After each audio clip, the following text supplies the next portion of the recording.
So for our first question, why did you decide to become a teacher? Oh gosh, okay. My dad was both my parents have taught. My dad was a teacher for his whole career, and I used to go in the classroom with him when I was little. I never thought that I was going to be a teacher. Like, I would have told anybody, no, I'm never going to be a teacher. But when I was in college, I started interning with this, it was called Mobile Textile Lab, and we would go to farmers markets around the city, and like teach anybody who wanted at the farmers market how to spin yarn, how to do natural dye from all the plants and things. And I just loved working with people and teaching and having those relationships with people. And so I wanted to go into environmental education and environmental art education, and then I found the best way I could kind of have the impact I wanted was to get my master's in teaching and teach, be with students every day, I really get to know them and just like build those relationships. So that's why slow journey. But what did you major in college? I did actually a dual degree, so I have 2 bachelor's degrees. So I did one in it was called integrated design, and I went to the New School. So one was at Parsons New School for Design, and it was like really it was very open. You create your own curriculum, but mine was sustainable fashion and printmaking. And then I got my bachelor's, so that was my bachelor's of fine arts, and then I got my bachelor's in environmental studies.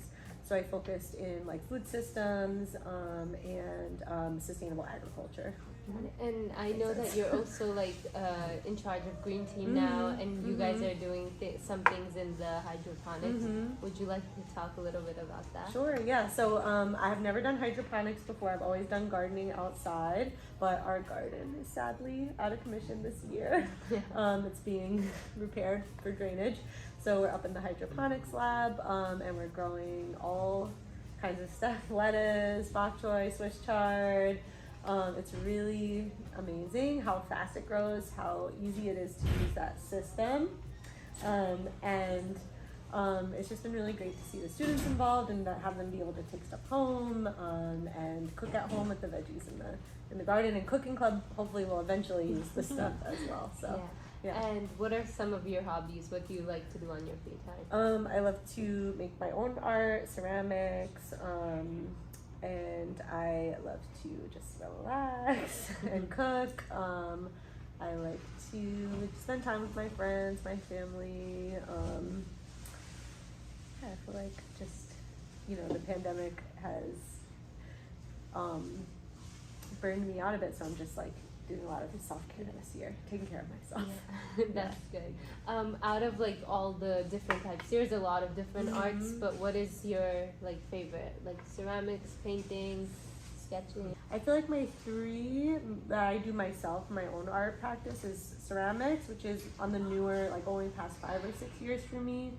Textile arts, which I've been doing since high school, and printmaking, which I've been doing since I minored in it technically in college. So those 3, they all relate, but yeah. Is there something you would like the students to know about you?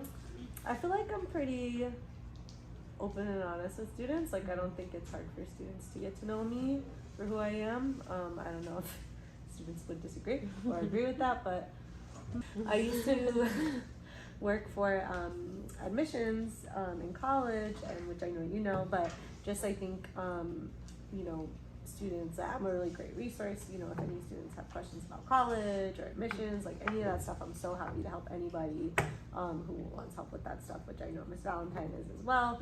But I'm always happy to help students with that stuff.